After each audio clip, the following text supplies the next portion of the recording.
যাক সে কথা। তারপর ওখান থেকে চলে গেলাম বরাকর নদীর ধারে আর একটা নির্জন জায়গায়। ওখান থেকে 5-6 মাইল দূরে একটা গ্রাম ছিল। কিছু দূরে থাকতাম গ্রামের বারোয়ারি ঘরে। গ্রামের লোকে যে যা দিত তাই খেতাম, আর সন্ধ্যার পরে নদীর ধারে নির্জনে বসে মন্ত্র জপ করতাম। পদ্মাসনং সমস্থায় মৎস্যেন্দ্রনাথ সন্মতম আমিষান্মৈ উপসুপ্পৈ সংপূজ্য মধুসুন্দরীম। বরাকর নদীর তীরে বসে ভাত রাঁধলুম, কই মাছ পোড়ালুম, আঙট কলার পাতায় ভাত ও পোড়া মাছের নৈবেদ্য দিলাম। ডুমুরে সমিত দিয়ে বালির ওপর হোম করে ওং টং ঠং ঝং ইং শং মধুসুন্দর্যাই নমঃ এই মন্ত্রে আহুতি দিলাম। জাতি ফুলের মালা নিতান্ত দরকার। কত দূর থেকে খুঁজে জাতি ফুলের মালা এনেছিলাম।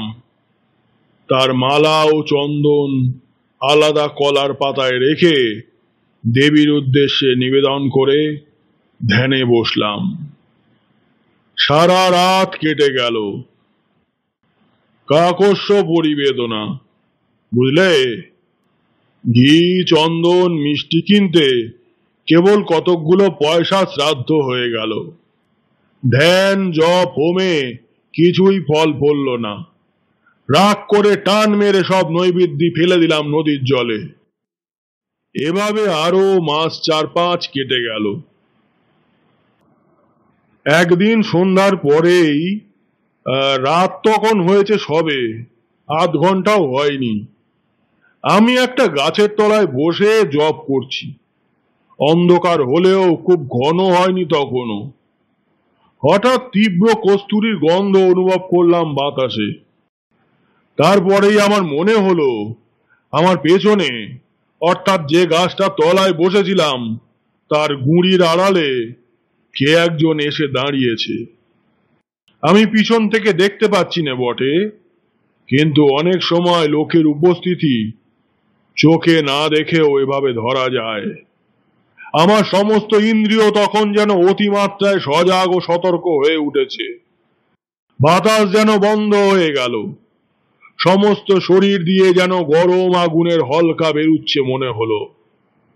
আবার অজ্ঞান হয়ে যাব নাকি, ভয় হলো মনে।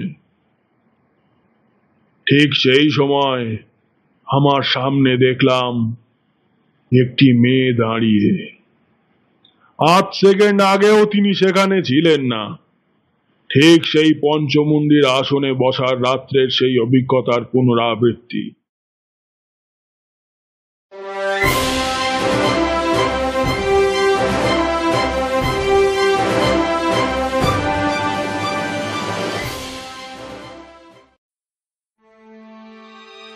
নমস্কার শ্রোতা বন্ধুরা, আমি অনুজা, আর আপনারা শুনছেন এখন স্টোরি টাইম।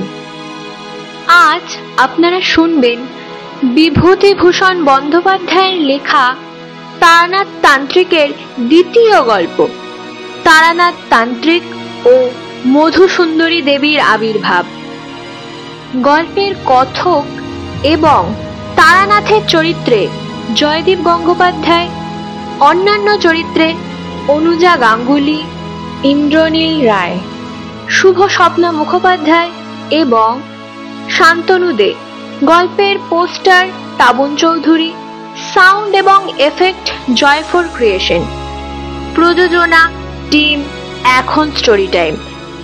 তাহলে শুনতে থাকুন আজকের গল্প, তারানাথ তান্ত্রিক ও মধুসুন্দরী দেবীর আবির্ভাব।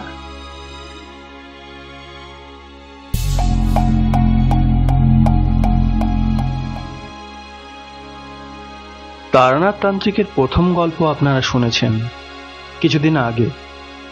হয়তো অনেকেই বিশ্বাস করেননি, সুতরাং তার দ্বিতীয় গল্পটা যে বিশ্বাস করবেন এমন আশা করতে পারি না।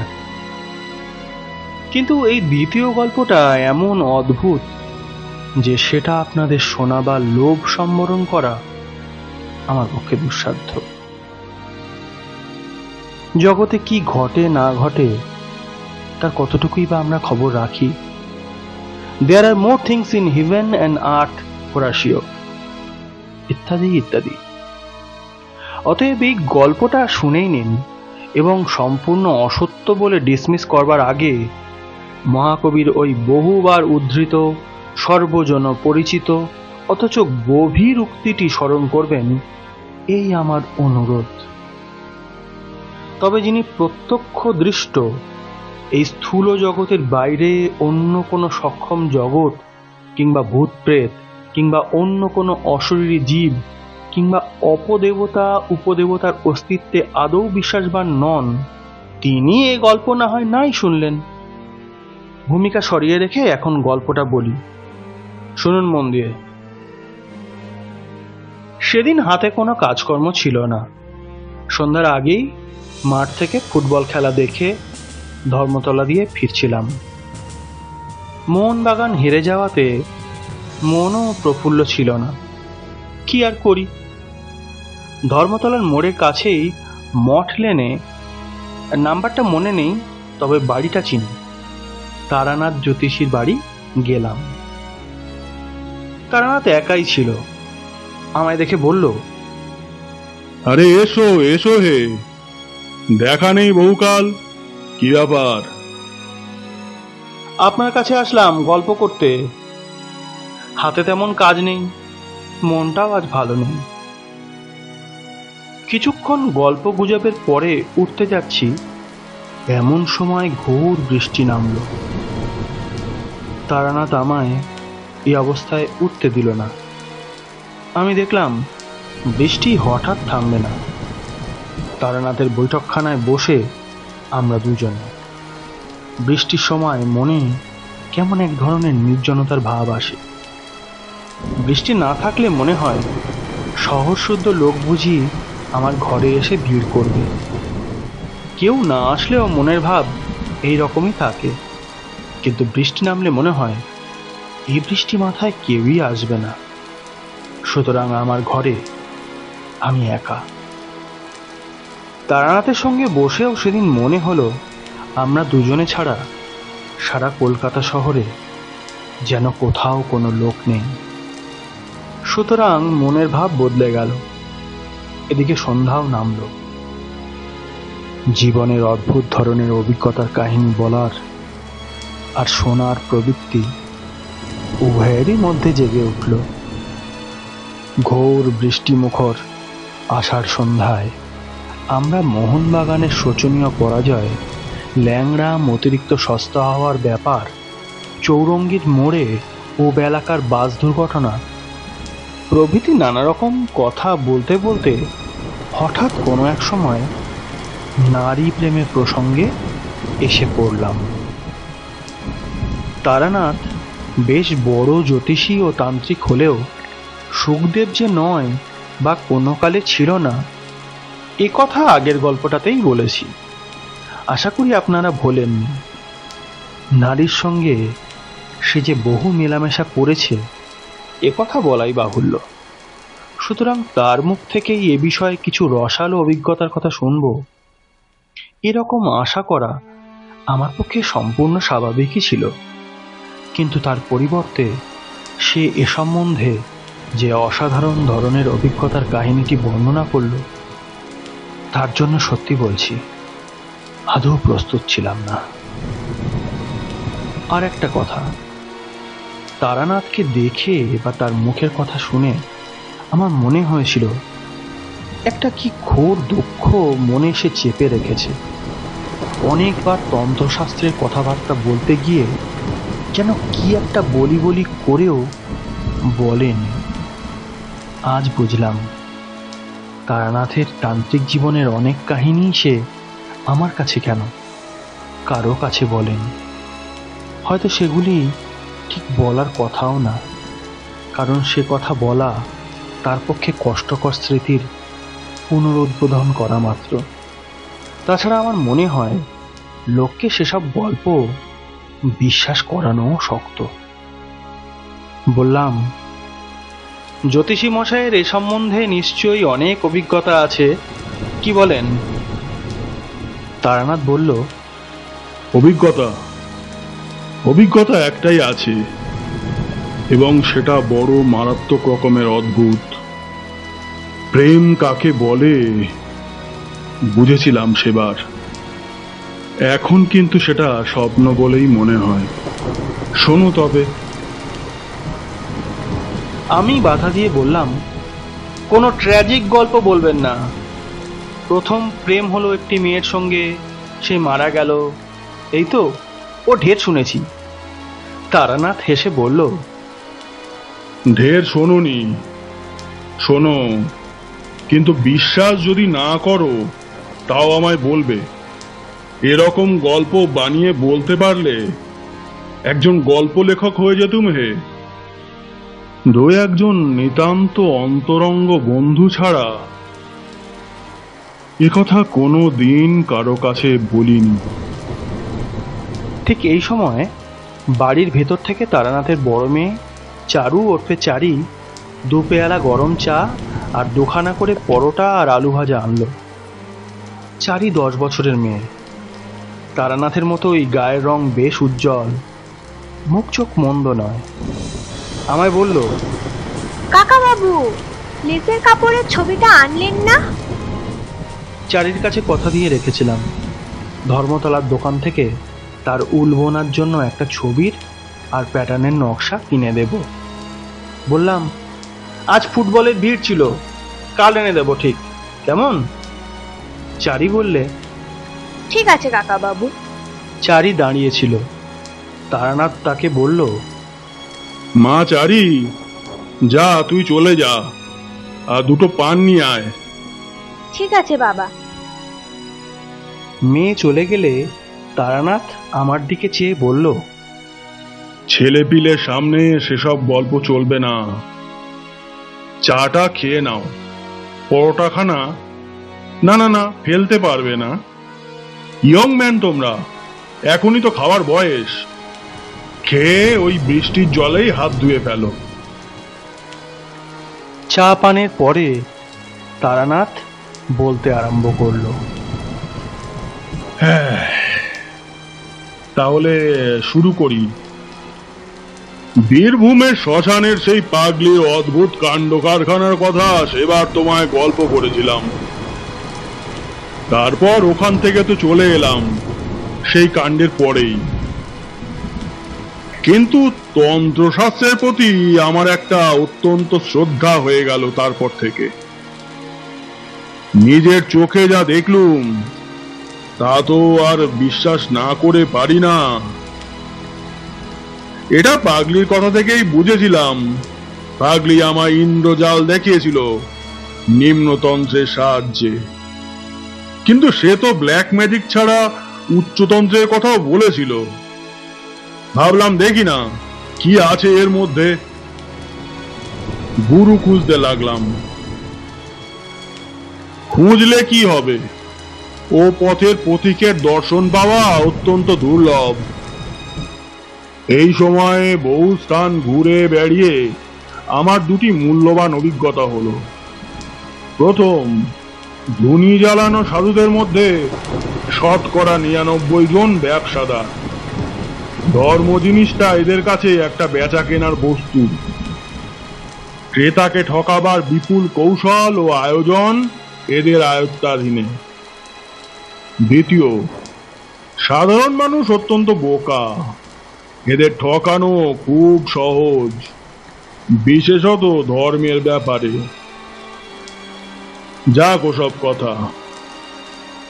আমি ধুনি জ্বালানো ব্যবসাদার সাধু অনেক দেখলাম, ইন্স্যুরেন্সের দালাল দেখলুম, দৈবী ওষুধের মাদুলি বিক্রেতাকে দেখলুম, সাধু বেশি ভিক্ষুক দেখলুম।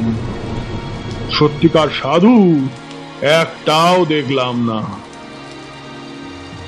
এ অবস্থায় বরাকর নদীর ধারে শালবনের মধ্যে একটি ক্ষুদ্র গ্রামের সীমায় এক মন্দিরে একদিন আশ্রয় নিয়েছি। শীতকাল, আমি বনের ডালপালা কুড়িয়ে আগুন জ্বালবার জোগাড় করতে যাচ্ছি। এমন সময়ে একজন শ্যামবর্ণ, ঋজু ও দীর্ঘাকৃতি প্রৌঢ় সাধুকে দেখি একটা পুটলি বগলে মন্দিরে ঢুকছেন। আমি গিয়ে সাষ্টাঙ্গে প্রণাম করলুম। সাধুটি বেশ মিষ্টভাষী, বললেন, তুই তো দেখছি বড় ভক্ত রে। তা কি চাস এখানে? বাড়ি ছেড়ে দেখছি রাগ করে বেরিয়েছিস। আমি বিনীত প্রতিবাদের সুরে বলতে গেলাম, রাগ নয় বাবাজি, বৈরাগ্য। সাধুটি হেসে যে কথাটি বললেন, পাগলিও একই বলেছিল। ওহে ছোকরা, সাধু হব বললেই সাধু হওয়া যায় না। তোর মধ্যে ভোগের বাসনা এখনো পুরো মাত্রায় রয়েছে। যা, সংসার ধর্ম করগে যা। মন্দির থেকে একটু দূরে ছাতিম গাছের তলায় সাধুর পঞ্চমুণ্ডির আসন, 5টি নরমুণ্ড পেতে তৈরি। সাধু রাত্রে সেখানে নির্জনে সাধনা করেন, তাও দেখলুম। মনে ভারী শ্রদ্ধা হলো। সংকল্প করলুম, এই মহাপুরুষকে ছেড়ে কোথাও যাচ্ছি না এবার। কিছুদিন লেগে রইলাম তার পিছনে। তার হোমের কাঠ ভেঙে এনে দিই। 3 মাইল দূরের কুসুমবনি বলে গ্রাম থেকে তার চাল ডাল কিনে আনি। গ্রামের সকল লোকের মুখে শুনলুম সাধুটি বড় একজন তান্ত্রিক, অনেক রকম ক্রিয়াকলাপ তার আছে। তবে পাগলির কাছে যেতে লোকে যেমন আমায় ভয় দেখিয়েছিল, এখানেও তেমনই ভয় দেখালে। তারা বললে, তান্ত্রিক সাধু সন্ন্যাসীদের বিশ্বাস করো না বেশি, ওরা সব পারে। একটু সাবধান হয়ে চলো, বিপদে পড়ে যাবে। শীঘ্রই ওদের কথা সত্যতা একদিন বুঝলুম। গভীর রাত্রিতে আমার ঘুম ভেঙে গিয়েছে। সেদিন শুক্লপক্ষের রাত্রি, বেশ ফটফটে জ্যোৎস্না। মন্দির থেকে ছাতিম গাছের দিকে চেয়ে দেখি সাধু বাবাজি কার সঙ্গে পঞ্চমুণ্ডির আসনে বসে কথা বলছেন। কৌতূহল হলো, এত রাত্রে কে এলো এই নির্জন নদী তীরের জঙ্গলের মধ্যে? কৌতূহল সামলাতে না পেরে এগিয়ে গেলাম। অল্প দূরে গিয়েই যা দেখলুম, তাতে আর এগিয়ে যেতে সংকোচ বোধ হলো এবং সঙ্গে সঙ্গে রীতিমতো আশ্চর্য হয়ে গেলুম। সাধু বাবাজি এত রাত্রে একজন মেয়ে মানুষের সঙ্গে কথা বলছেন। গাছের আড়াল থেকে মেয়ে মানুষটিকে খানিকটা স্পষ্ট খানিকটা অস্পষ্ট ভাবে দেখে আমার মনে হলো মেয়েটি যুবতী এবং পরমা সুন্দরী। এত রাত্রে গুরুদেব কোন মেয়ের সঙ্গে কথা বলছেন? সে মেয়েটি এলোই বা কেমন করে একা এই নির্জন জায়গায়? যাই হোক, আর বেশি দূর অগ্রসর হলেই ওরা আমায় টের পাবে। মনে কেমন ভয়ও হলো। সেদিন চলে এলাম। তার পরদিন রাত্রে আমি ঘুমোলাম না। গভীর রাত্রে উঠে পা টিপে টিপে বাইরে গিয়ে গাছের আড়াল থেকে উঁকি মেরে দেখি কাল রাতে সেই মানুষটি আজও এসেছে।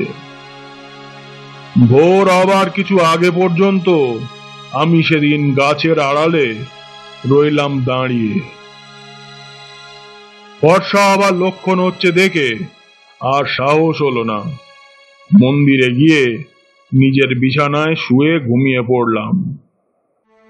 পরদিন রাত্রেও আবার অবিকল তাই। একদিন আরেকটি জিনিস লক্ষ্য করলাম, যে মেয়ে মানুষটির সঙ্গে কথা হচ্ছে তার পরনের বস্ত্রাদি বড় অদ্ভুত ধরনের। সে যে কোন দেশের বস্ত্র পরেছে, সেটা না শাড়ি, না ঘাগরা, না জাপানি কিমোনো, না মেয়েদের গাউন। অজানা যদিও, তবে ভারী চমৎকার মানিয়েছেও বটে। সেদিন আরো একটা কথা আমার মনে হলো। মেয়ে মানুষটি যেই হোক, সে জানে আমি রোজ গাছের আড়ালে দাঁড়িয়ে দাঁড়িয়ে ওর দিকে চেয়ে থাকি। কি করে আমার এ কথা মনে হলো তা আমি বলতে পারবো না, কিন্তু এই কথা আবছা ভাবে আমার মনের মধ্যে উদয় হওয়ার সঙ্গে সঙ্গে মনে কেমন একটা ভয়ও হলো। সরে পড়ি বাবা, দরকার কি আমার এসবের মধ্যে থেকে? কিন্তু পরদিন রাত্রে এক সময় আর শুয়ে থাকতে পারলাম না, নিশ্চিন্ত মনে উঠে যেতেই হলো। সেদিন আরেকটি জিনিস লক্ষ্য করলাম, মেয়েটি যখন থাকে তখন এক ধরনের খুব মৃদু সুগন্ধ যেন বাতাসে পাওয়া যায়। এ কদিনও এই গন্ধটা পেয়েছি, কিন্তু ভেবেছিলাম কোনো বন্য ফুলের গন্ধ হয়তো। আজ বেশ মনে হলো এ গন্ধের সঙ্গে ওই মেয়েটির উপস্থিতির একটা সম্বন্ধ বর্তমান। এই রকম চললো আরো দিন 10-12। তারপরে সাধুর ডাক এলো বরাকর না কোডারমার এক গাড়োয়ালি জমিদার বাড়িতে, কি যেন একটা শান্তি সস্তায়ন করবার জন্য। সাধুজি প্রথমে যেতে রাজি হননি, 2 দিন তাদের লোক ফিরে গিয়েছিল। কিন্তু তৃতীয়বারে জমিদারের ছোট ভাই নিজে পালকি নিয়ে এসে সাধুকে অনেক খোশামত করে নিয়ে গেলেন। মনে ভাবলুম এ আর কিছু নয়, সাধুজি সেই মেয়েটিকে ছেড়ে একটি রাত্রিও বাইরে কাটাতে রাজি নন। কিন্তু নিকটে কোথাও বস্তি নেই, মেয়েটি আসেই বা কোথা থেকে? আর সাধারণ সাঁওতাল বা বিহারি মেয়ে নয়। আমি অনেকবার দেখেছি সেটিকে, এবং প্রত্যেকবারই আমার দৃঢ় বিশ্বাস হয়েছে এ কোনো বড় ঘরের মেয়ে। যেমন রূপসী, তেমনি তার অদ্ভুত ধরনের অতি চমৎকার এবং দামি বরণ পরিচ্ছদ। হঠাৎ আমার মনে একটা দুষ্টু বুদ্ধি জাগলো। আমার মনে হয়েছিল মেয়েটিকে সাধুজির হয়তো খবর দেওয়ার সুযোগ হয়নি। দেখাই যাক না আজ রাত্রে আসে কিনা।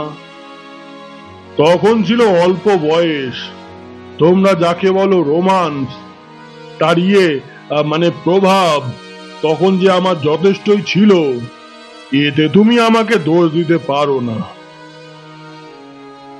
নির্দিষ্ট সময়ের কিছু আগে রাত্রে সেদিন আমি নিজেই গিয়ে পঞ্চমুণ্ডির আসনে বসে রইলাম, মনে ভয়ানক কৌতূহল। দেখি আজ মেয়েটি আসে কি না। কেউ কোনো দিকে নেই, নির্জন রাত্রি। মনে একটা ভয়ও হলো, এ ধরনের কাজ কখনো করিনি, কোনো হাঙ্গামায় আবার না পড়ে যাই। তখন আমি অপরিণত বুদ্ধি নির্বোধ যুবক মাত্র।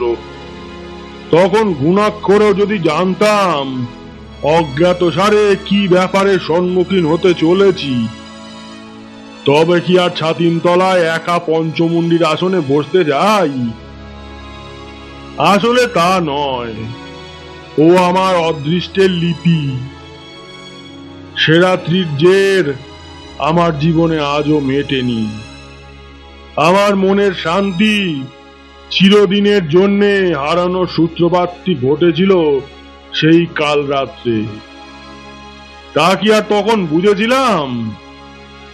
যাক ও কথা। রাত ক্রমে গভীর হলো। পূব দিকের গাছপালার আড়াল থেকে চাঁদ উঠতে লাগলো একটু একটু করে। আমার ডাইনেই বরাকর নদী, দুই পাড়েই শিলাখণ্ড ছড়ানো, তার ওপর জ্যোৎস্না এসে পড়ল। সেই নদীর পাড়েই ছাতিমতলা ও পঞ্চমুণ্ডির আসন। আমি যেখানে বসে আছি, আমার বাঁদিকে খানিকটা ফাঁকা গাছের মাঠ, তারপর শালবন শুরু হয়েছে। হঠাৎ সামনের দিকে চেয়ে আমি চমকে উঠলাম। আমার সামনে সেই মেয়েটি কখন এসে দাঁড়িয়েছে, এমন নিঃশব্দে, এমন অতর্কিত ভাবে যে আমি একেবারেই কিছু টের পাইনি।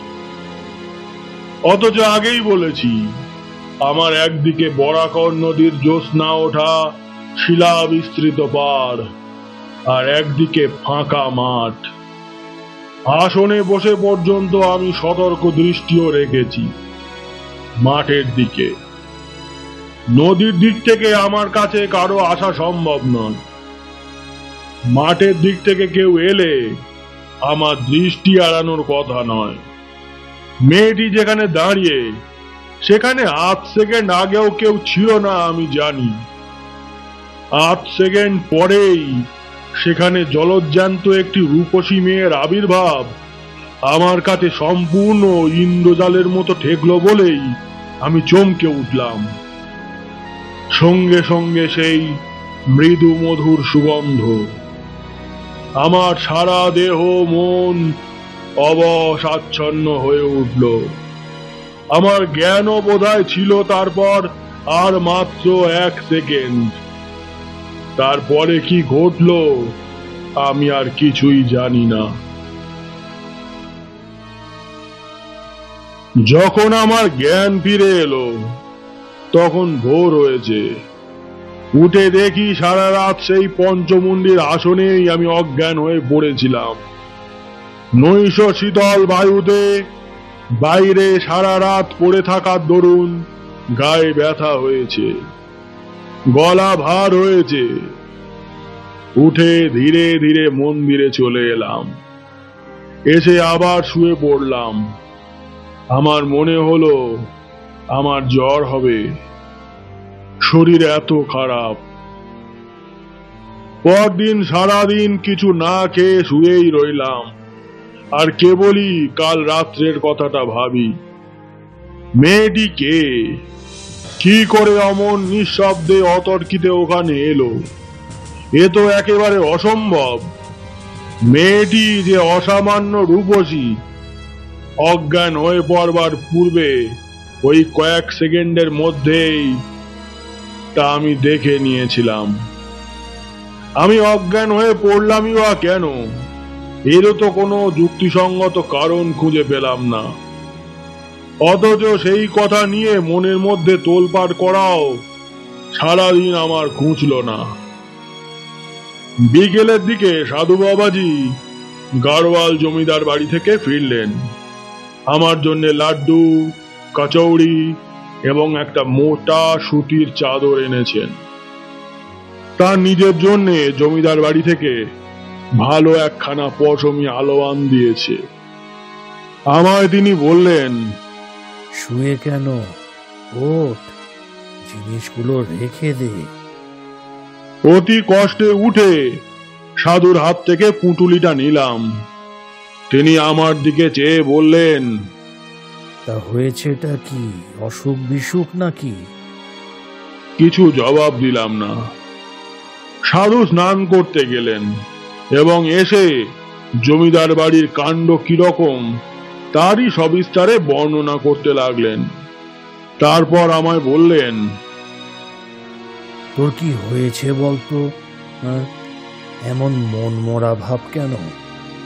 বাড়ির জন্য মন কেমন করছে বুঝি? বলেছি তো বাবা, ওরা ছেলে ছোকরা, এই পথে কি নামলেই নামা যায় রে বাপু? বড় কঠিন পথ। সেই রাত্রে আমার খুব জ্বর এলো। কতদিন ঠিক জানি না, অজ্ঞান অচৈতন্য হয়ে রইলাম। জ্ঞান হলেই দেখতাম সাধু শিয়রে বসে আছেন। বোধ হয় তারই সেবা যত্নে এবং দয়ায় সেবার আমি ক্রমে সেরে উঠলাম। সেরে উঠে একদিন গাছতলায় বসেছি দুপুরের পরে। সাধু বললেন, ছেলে ছোকরা কিনা কি কাণ্ডটা বাঁধিয়ে বসেছিলি বাপু, এবার তো বাঁচতি না, অতি কষ্টে বাঁচাতে হয়েছে। আচ্ছা বাপু, পঞ্চমন্দির আসনে কি জন্য গিয়েছিলিস সেদিন রাত্রে? আমি তো অবাক, কি করে জানলেনি? আমি তো কোনো কথাই বলিনি।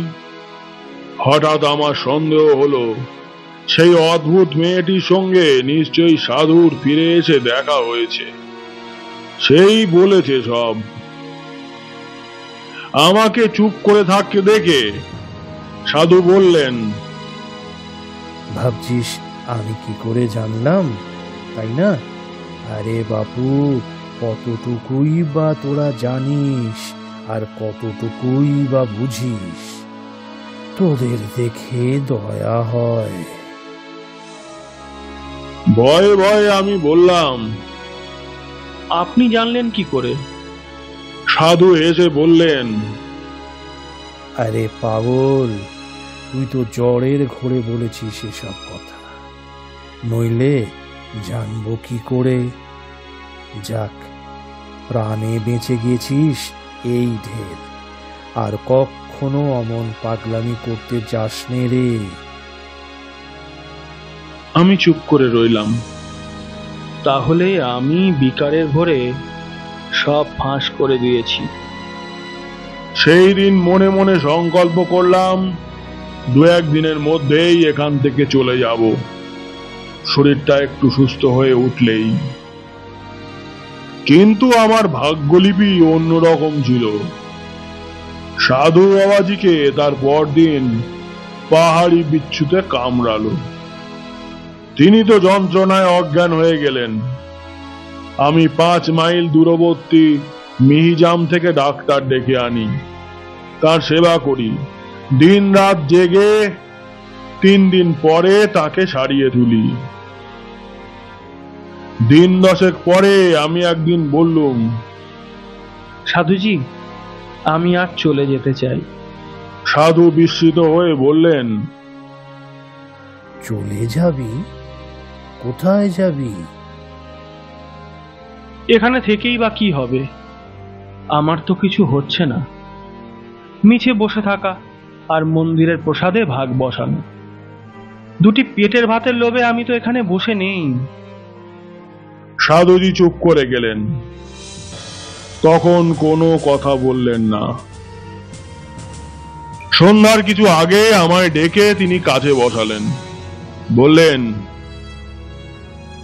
ভেবেছিলাম এ পথে নামাবো না তোকে, কিন্তু তুই দুঃখিত হয়ে চলে যাচ্ছিস, সেটা বড় কষ্টের বিষয় হবে রে আমার পক্ষে। তুই আমার যথেষ্ট উপকার করেছিস, নিজের ছেলের মতো সেবা করেছিস, তোকেও তার বদলে কিছু দিতে চাই। তার আগে একটা কথা বলি, তোর সাহস বেশ আছে তো? আমি বললুম, আগে হ্যাঁ, এর আগেও আমি বীরভূমের এক শ্মশানে তন্ত্র সাধনা করেছি। তারপর আমি সেই শ্মশানের পাগলি আর তার অদ্ভুত ক্রিয়াকলাপের কথা বললাম সাধুকে। এতদিন পরে আজ প্রথম সাধুকে পাগলির কথা বললাম। সাধু অবাক হয়ে বললেন, সে কি, সে পাগলিকে তুই চিনিস? আরে সে যে অতি সাংঘাতিক মেয়ে মানুষ, তুই তার হাত থেকে অত সহজে উদ্ধার পেয়ে এসেছিস। সে কেবল তোর পূর্বজন্মের পুণ্য। ওর নাম মাতু পাগলি, মাতঙ্গিনী। ও নিম্ন শ্রেণীর তন্ত্রে ভয়ানক ভাবে সিদ্ধ। ওর সংস্পর্শে গিয়ে পড়েছিলি, কি সর্বনাশ, কি সর্বনাশ! ওকে আমরা পর্যন্ত ভয় করে চলি, কিরকম জানো? যেমন লোকে খ্যাপা শিয়াল, কুকুর কি গোখরো সাপকে ভয় করে, তেমনি ও সেই জাতীয়। অসাধারণ ক্ষমতা ওর নিম্নতন্ত্রের। ওর ইতিহাস বড়ই অদ্ভুত, সে একদিন না হয় বলা যাবে ক্ষণ। তা কতদিন ছিলি ওর সঙ্গে? প্রায় 2 মাস। সাধুজি বললেন, যখন ওর সঙ্গে ছিলি তখন কিছু কিছু অধিকার হয়েছে তোর। তোকে আমি মন্ত্র দেব, কিন্তু তুই যুবক, তোর মনের ভাব আমি জানি। তুই কি জন্যে রাত্রে পঞ্চমুণ্ডির আসনে গিয়েছিলি সেটা বলতো। আমি লজ্জায় মাথা নিচু করে রইলাম। মনের গোপনে পাপ নেই। যদি পঞ্চমুণ্ডির আসনে বসে থাকি, তবে সেই অপরিচিতা নিশাবিহারিণী রূপসীরি টানে যে, এ কথা গুরুস্থানীয় ব্যক্তির কাছে স্বীকার করব কেমন করে? সেই দিন সাধু অতি অদ্ভুত ও গোপনীয় কথা আমায় বললেন। সাধু বললেন, কিন্তু একটা কথা তুমি জানো না, সেটা আগে বলি। তুমি যেদিন যাকে রাত্রে ছাতিম তলায় বসে থাকতে দেখেছিলে, তিনি তোমার আমার মতনই দেহধারী মানুষ নন। শুনে তো মশাই আমার গা শিউরে উঠল। দেহধারী জীব নয় বলে কি রে বাবা? তবে কি ভূত পেতনি নাকি? সাধুজি বললেন, তোকে এ কথা বলতাম না যদি না শুনতাম যে তুই মাতু পাগলির সঙ্গে ছিলি। আচ্ছা শুনে যা। আমার গুরুদেব ছিলেন কালিকানন্দ ব্রহ্মচারী। হুগলি জেলার এজুর গ্রামে তার মঠ ছিল। মহা বড় সাধক ছিলেন। কুলার্ণব আর মহাডামর এই 2 শ্রেষ্ঠ তন্ত্রে তার সমান অধিকার ছিল। মহাডামর তন্ত্রের একটি নিম্ন শাখার নাম ভূত ডামর। আমি তখন যুবক, তোদেরই মতো বয়স। স্বভাবতই আমার ঝোঁক গিয়ে পড়ল ভূত ডামরের উপর। গুরুদেব আমার মনের গতি বুঝতে পেরে ও পথ থেকে ফেরাবার যথেষ্ট চেষ্টা করেছিলেন, কিন্তু তাই কি হয়? অদৃষ্ট লিপি তবে আর বলেছে কাকে? এই তোর যেমন। আমি বললুম, ও পথ থেকে ফেরাতে চেষ্টা করেছিলেন কেন? ও পথ প্রলোভনের পথ, বিপদের পথ।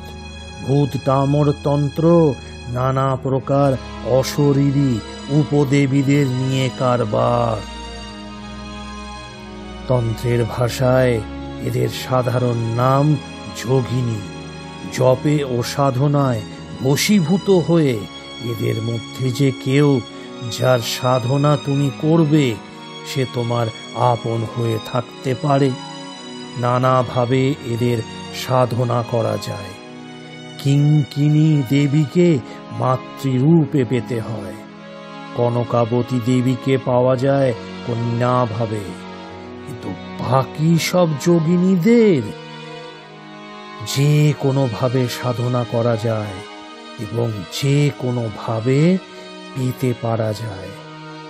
এইসব যোগিনীদের কেউ ভালো, কেউ মন্দ। এদের জাতি নেই, বিচার নেই, ধর্ম নেই, কোনো গণ্ডি বা বাধ্যবাধকতার মধ্যে এরা আবদ্ধ নন। ভূত ডামরে এই সাধনার ব্যাপারে বলে দেওয়া আছে।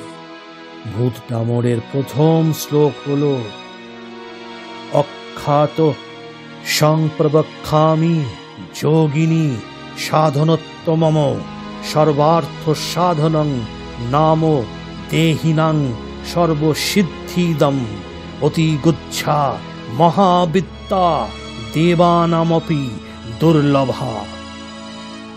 তুমি সেদিন যাকে দেখেছিলে তিনি এইরকম একজন জীব। তোমার সাহস থাকে সে মন্ত্র আমি তোমাকে দেব, কিন্তু আমার যদি নিষেধ শোনো তবে এ পথে নেমো না। এতটা বলে সাধুজি ভালো করেননি। আমার কৌতূহল বাড়িয়ে দিয়ে তিনি আমায় আর কি সামনে রাখতে পারেন? আমি নাছোড়বান্দা হয়ে পড়লাম। মন্ত্র নেবই। বললাম, আমায় মন্ত্র দিন। সাধুজি বললেন, তবে কনকবতী দেবী সাধনার মন্ত্র নাও, কন্যা ভাবে পাবে দেবীকে। আমি চুপ করে রইলাম। তিনি আবার বললেন, তবে কিঙ্কিনী সাধনার মন্ত্র? আহ, কি বিপদেই পড়েছি বুড়ো সাধুটাকে নিয়ে। অন্য যোগিনীদের দেখতে দোষ কি? মনের মধ্যে এসব ভাবছি, কিন্তু চুপ করে রয়েছি। সাধু আমায় চুপ করে থাকতে দেখে বললেন, বেশ, আমি তোমাকে মধুসুন্দরী দেবী সাধনার মন্ত্র দিচ্ছি। একে কন্যা ভাবে, ভগ্নী ভাবে বা ভার্যা ভাবে পেতে পারো। তবে আমার কথা যদি শোনো, কখনো ভার্যা ভাবে এদের পেতে যেও না। এর বিপদের দিক এবার বলি।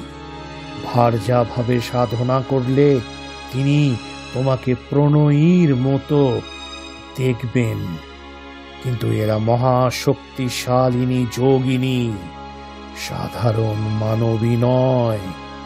এদের আয়ত্তের মধ্যে রাখা বড়ই শক্ত।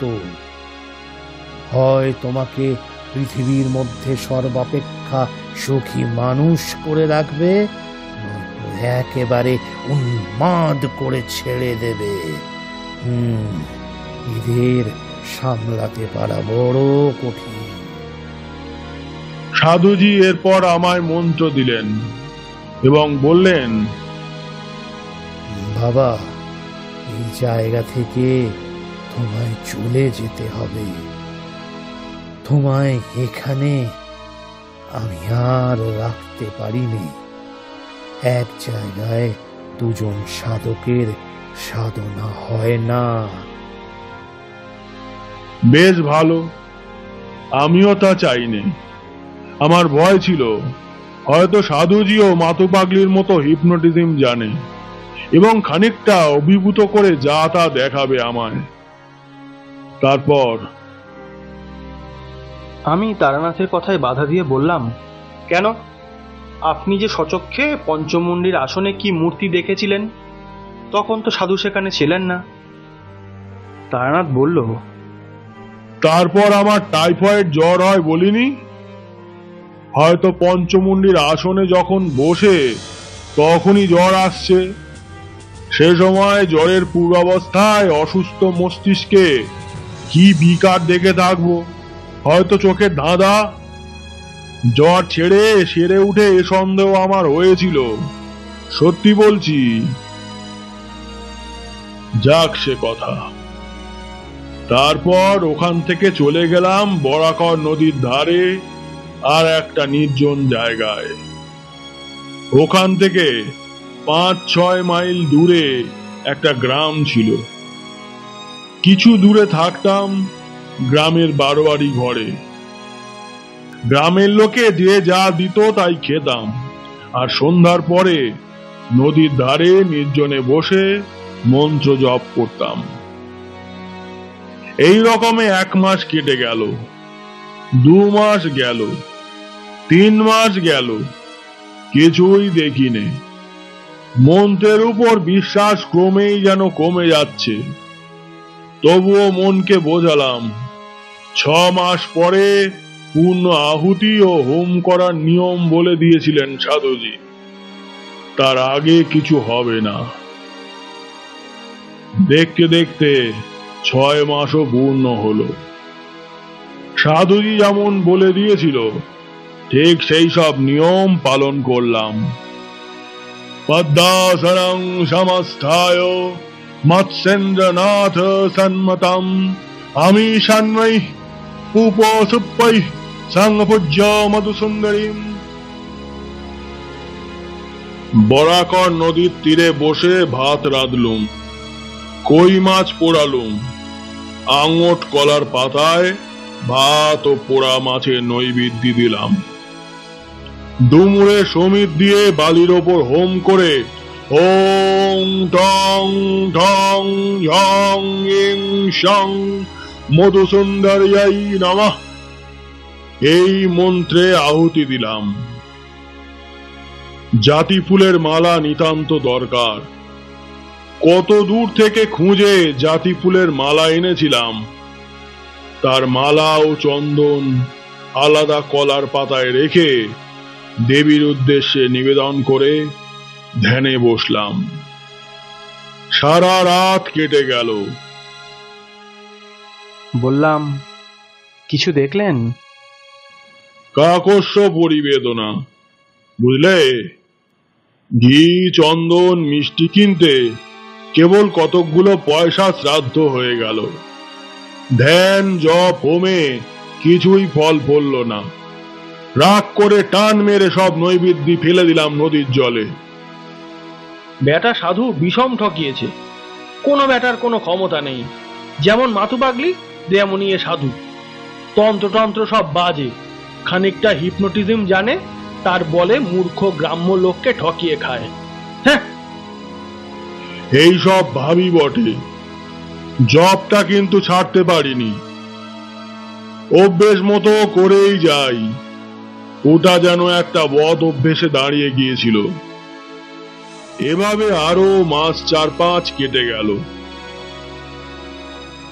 একদিন সন্ধ্যার পরেই, রাত তখন হয়েছে সবে, আধ ঘন্টাও হয়নি, আমি একটা গাছের তলায় বসে জপ করছি। অন্ধকার হলেও খুব ঘন হয়নি তখনও। হঠাৎ তীব্র কস্তুরীর গন্ধ অনুভব করলাম বাতাসে। বেশ মন দিয়ে শুনে যাও, এক বর্ণ মিথ্যে বলিনি। যা যা হলো একটার পর একটা বলছি, মন দিয়ে শোনো। কস্তুরীর গন্ধটা যখন সেকেন্ড 4-5 পেয়েছি, তখন আমার সেদিকে মন গেল। ভাবলাম, এ দেখছি অবিকল কস্তুরীর গন্ধ। বাহ, পাহাড়ে জঙ্গলে কত সুন্দর অজানা বুনো ফুলই আছে। তারপরেই আমার মনে হলো আমার পেছনে, অর্থাৎ যে গাছটা তলায় বসেছিলাম তার গুঁড়ির আড়ালে কে একজন এসে দাঁড়িয়েছে। আমি পিছন থেকে দেখতে পাচ্ছি না বটে, কিন্তু অনেক সময় লোকের উপস্থিতি চোখে না দেখেও এভাবে ধরা যায়। আমার সমস্ত ইন্দ্রিয় তখন যেন অতিমাত্রায় সজাগ ও সতর্ক হয়ে উঠেছে। বাতাস যেন বন্ধ হয়ে গেল। সমস্ত শরীর দিয়ে যেন গরম আগুনের হলকা বেরুচ্ছে মনে হলো। আবার অজ্ঞান হয়ে যাব নাকি, ভয় হলো মনে। ঠিক সেই সময় আমার সামনে দেখলাম একটি মেয়ে দাঁড়িয়ে। আধ সেকেন্ড আগেও তিনি সেখানে ছিলেন না। ঠিক সেই পঞ্চমন্দির আসনে বসার রাত্রের সেই অভিজ্ঞতার পুনরাবৃত্তি। কিন্তু এবার মনে মনে দৃঢ় সংকল্প করলাম, জ্ঞান হারাবো না এখনই। মেয়েটি দেখি ভ্রুকুটির সঙ্গে আমার দিকে চেয়ে রয়েছে। জিজ্ঞাসা করলাম, নিজের চোখে এমনি এক মূর্তি দেখলেন আপনি? আমার কথার মধ্যে হয়তো একটা অবিশ্বাসের গন্ধ পেয়ে তারানাথ উগ্র প্রতিবাদের সুরে বলল, নিজের চোখে, সুস্থ শরীরে বিশ্বাস করো আর না করো সে আলাদা কথা, কিন্তু যা দেখেছি তাকে তো আর মিথ্যে বলতে পারবো না। কিরকম দেখলেন? কেমন চেহারা? ভারী রূপসী যদি বলি, কিছুই বলা হলো না। মধুসুন্দরী দেবীর ধ্যানে আছে। উদ্যত ভানু প্রতিকাশ বিদ্যুৎ পুঞ্জ নিভাসতি নীলাম্বর পরিধানা মদ বিহ্বল লোচনা নানালঙ্কার শোভাঢ্যা কস্তুরী গন্ধ মোদিতা কমলাঙ্গিং শিরোমুখিং বিনোত্তুঙ্গ পয়োধরাম। অবিকল সেই মূর্তি। তখন বুঝলাম দেবদেবীর ধ্যান মন গড়া কথা নয়। সমক্ষে প্রত্যক্ষ না করলে এমন বর্ণনা দেওয়া যায় না। আপনি কোনো কথা বললেন? কথা? আমার চেতনা তখন লোপ পাবার মতো হয়েছে, তো কথা বলবো আমি? পাগল তুমি? সে তেজ সহ্য করা আমার কম্য নয়। সাধারণ মানবীর মতো তার কোনো জায়গাই নয়। ওই যে বলেছে মদবিহ্বল লোচনা। ওরে বাবা, সে চোখের কি ভাব! ত্রিভুবন জয় হয় সে চোখের চাউনিতে, বুঝলে? আমি অধীর হয়ে বললাম, বর্ণনা রাখুন, কি কথা হলো বলুন। কথাবার্তা যা হয়েছিল সব বলার দরকার নেই। মোটের উপর সেই থেকে মধুসুন্দরী দেবী প্রতি রাত্রে আমায় দেখা দিতেন। নদী তীরের সেই নির্জন জায়গায় তাকে চেয়েছিলাম প্রিয়া রূপে। বলাই বাহুল্য, সাধুর কথা কে শোনে? তখন শীতকাল, বরাকর নদীর জল কম হয়েছে অনেক। জলের ধারে জলজ লিলি গাছ শুকিয়ে হলদে হয়ে এসেছে। আগে যেখানে জল ছিল সেখানে বালির ওপর অভ্রকণা জ্যোৎস্না রাত্রে চকচক করে। বরাকর নদীর দুপারের শালবন পাতা ঝরিয়ে দিচ্ছে। আকাশ রোজ নীল। রাত্রে শুক্লপক্ষের জ্যোৎস্নার বড় মনোরম শোভা। সেই সময় থেকে 3 মাস দেবী প্রতি রাত্রে দেখা দিতেন। সত্যিকার বাঁচা বেঁচেছিলাম ওই 3 মাস। এসব কথাও বলা এখন আমার পক্ষে বেদনাদায়ক।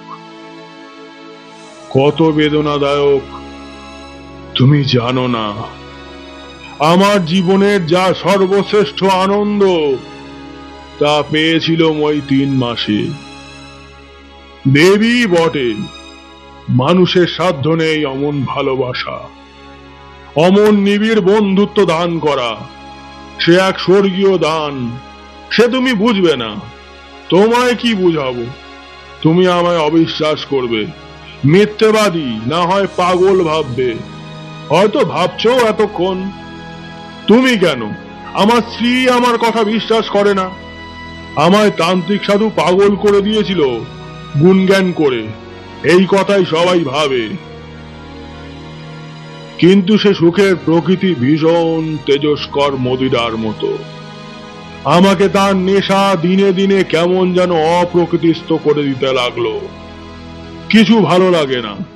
কেবল মনে হয় কখন সন্ধ্যা নামবে বরাকর নদীর শালবনে, কখন দেবী মধুসুন্দরী নায়িকার বেশে আসবেন।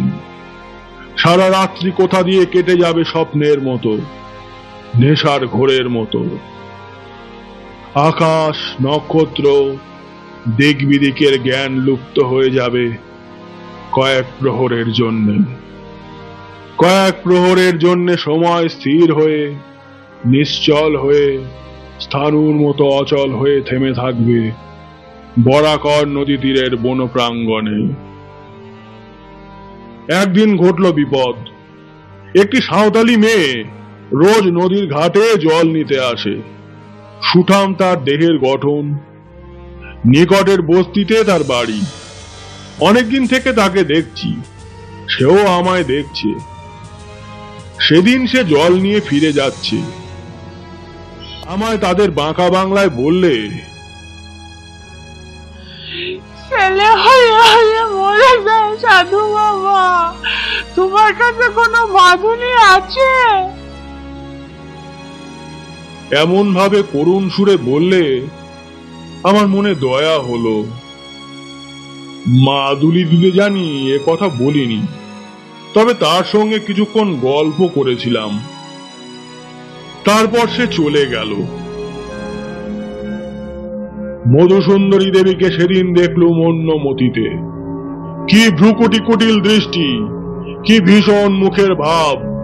সে মুখের ভাব তুমি কল্পনা করতে পারবে না। চণ্ডিকা দেবী রোষকটাক্ষে যেমন লৌল জিহ্বা করালিনী প্রচণ্ডা কাল ভৈরবী মূর্তির সৃষ্টি হয়েছিল, এও যেন ঠিক তাই।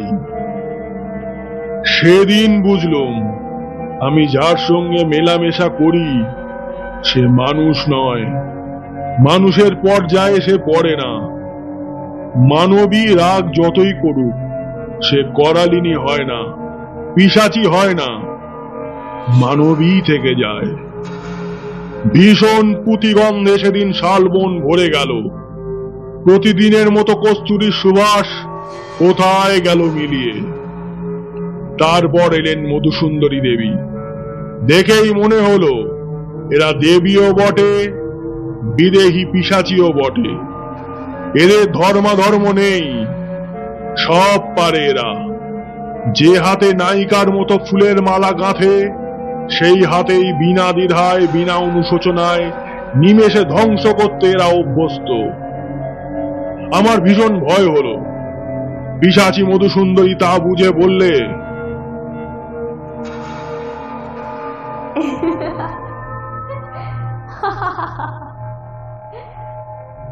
ভয় কিসের? আমি বললুম, ভয় কই, তুমি রাগ করেছো কেন? খল খল অট্ট হাস্যে নির্জন অন্ধকার রাত্রি ভরে গেল। আমি শিউরে উঠলাম। পিশাচী বললে, সব চিনতে পারবে?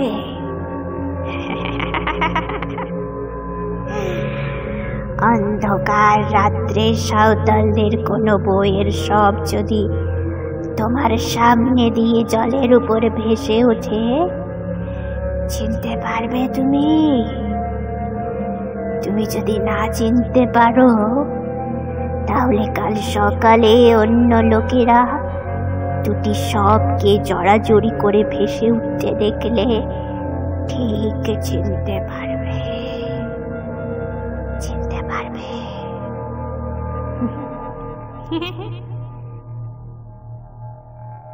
হাত জোর করে বললুম, দেবী, তোমায় ভালোবাসি। ও মূর্তি আমায় দেখিও না, আমায় মারো, ক্ষতি নেই, কিন্তু অন্য কোনো নিরপরাধিনী স্ত্রীলোকের প্রাণ কেন নেবে? দয়া করো। বহু চেষ্টায় প্রসন্ন করলাম। তখন আবার যে দেবী সেই দেবী বললেন, সেই সাঁওতালের মেয়ের মূর্তিতে আমায় দেখতে চাও?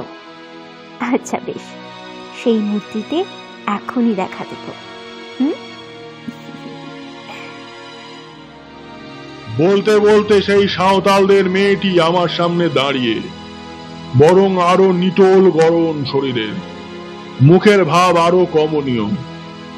বললুম, ও চাই না, তোমার মূর্তি দেখাও দেবী।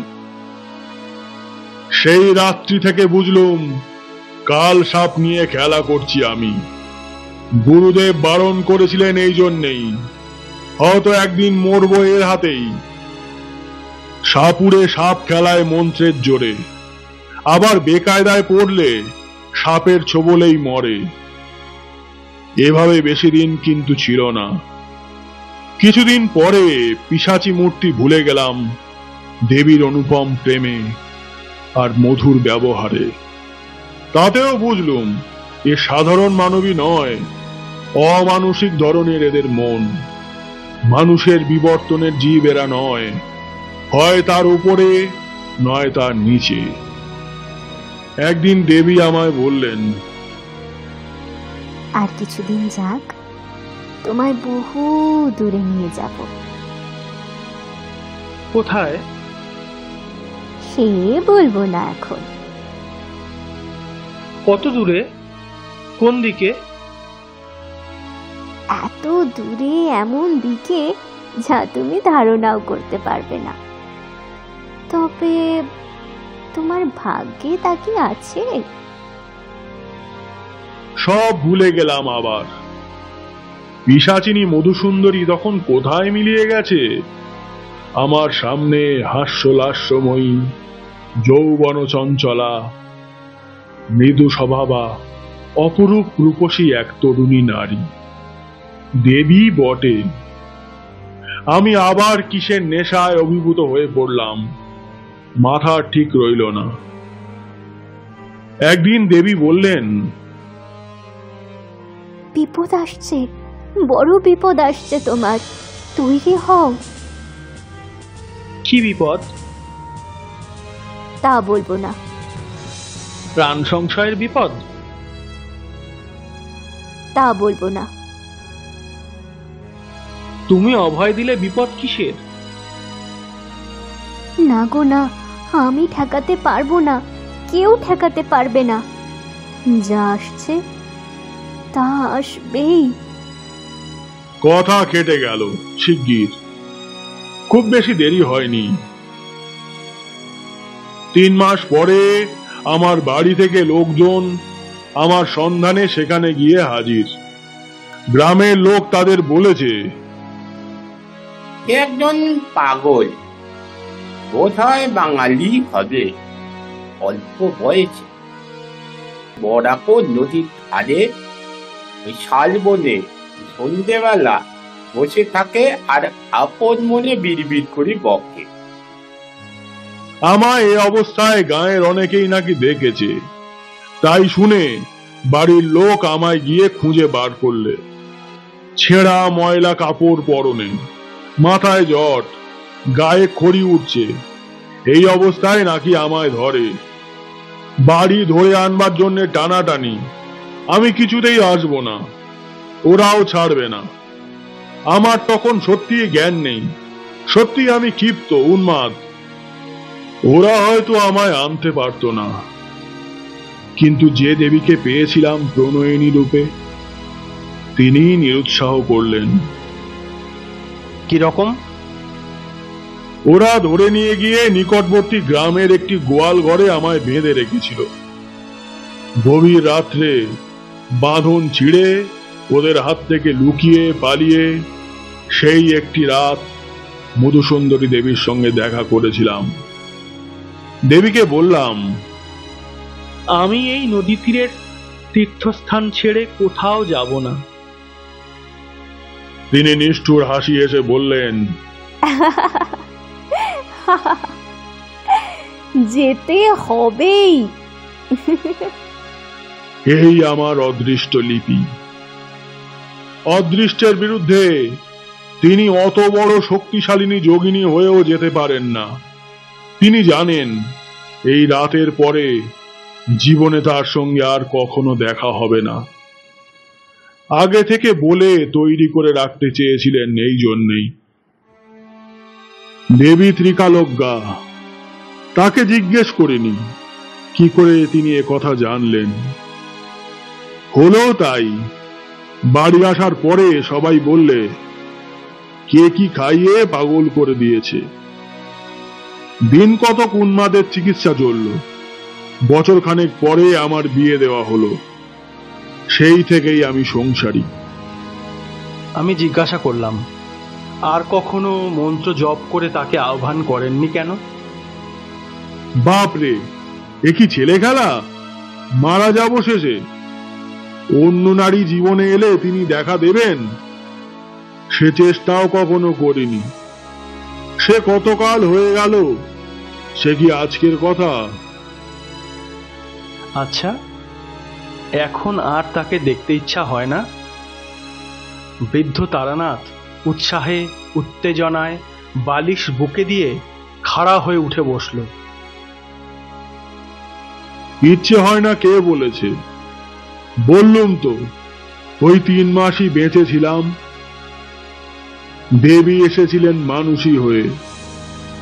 এদিকে ষড়ৈশ্বর্য শালিনী শক্তি রূপিণী যোগিনী, তেজে কাছে ঘেঁষা যায় না, অথচ কি মানবী হয়ে যেতেন যখন ধরা দিতেন আমায়। প্রিয়ার মতো আসতেন কাছে, অমনি মিষ্টি, অমনি ঠোঁট ফুলিয়ে মাঝে মাঝে অভিমান। বরাকর নদীর ধারের শালবন রাত্রির পর রাত্রি তার মধুর হাসিতে জ্যোৎস্নার মতো উজ্জ্বল হয়ে উঠত। এমনি কত রাত ধরে এক এক সময় ভ্রম হতো তিনি সত্যই মানবী হবেন। বিদায় নিয়ে যাবার সেই রাতটিতে বললেন, নদী তীরের এই 3 মাসের জীবন আমিও কি ভুলবো ভেবেছ? আমাদের পক্ষেও এ সম্ভব নয়। ভেবো না যে আমরা খুব সুখী। আমাদের মতো সঙ্গী হারা, বন্ধু হারা জীব আর কোথায় আছে? প্রেমের কাঙাল আমরাও। কতদিন পরে একজন মানুষ আমাদের সত্যিকারের চাওয়া চায়। তার জন্যে আমাদের মন সর্বদা তৃষিত হয়ে থাকে, কিন্তু তাই বলে নিজেকে সহজলভ্য করতে পারিনি। আগ্রহ করে যে না চায় তার কাছে যায়নি। সে আমার প্রেমের মূল্য দেবে না, নিজেও আনন্দ পাবে না। যা কিনা পাওয়া যায় বড় চেয়ে পাওয়ার পরে। কিন্তু আমাদের অদৃষ্ট লিপি কোথাও চিরদিন কি থাকতে পারিনি। কি না কি ঘটে যায়, ছেড়ে চলে যেতে হয় অনিচ্ছা সত্ত্বেও। কজন আমাদের ডাকে, কজন বিশ্বাস করে। সুখী ভেবো না গো আমাকে, সুখী ভেবো না। বললাম, এত যদি সুখের ব্যাপার, তবে আপনি ভয়ঙ্কর বলেছিলেন কেন আগে? ব্যাপার ভয়ঙ্কর এই জন্যে যে আমার সারা জীবনটা মাটি হয়ে গেল ওই 3 মাসের সুখভোগে। কোনো দিকে মনই দিতে পারিনি। মধ্যে তো দিন কত উন্মাদী হয়ে গিয়েছিলাম, বিয়ের পরেও। তারপর সেরে সামলে উঠে এই জ্যোতিষের ব্যবসা আরম্ভ করি। যা হয় একরকম, সেও দেবীরই দয়া। তিনি বলেছিলেন জীবনে কখনো অন্য কষ্টে আমায় পড়তে হবে না। পড়তে কখনো হয়নি, কিন্তু ওতেই কি আর আনন্দ দেয় জীবনে?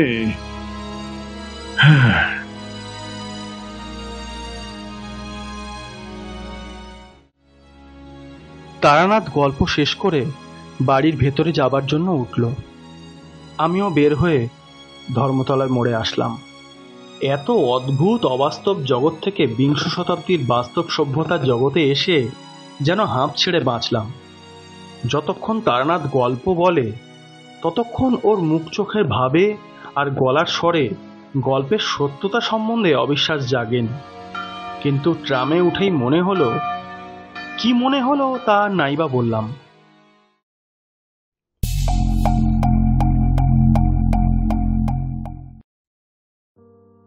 আজকের গল্প আপনাদের কেমন লাগলো অবশ্যই কমেন্টস করে জানাবেন।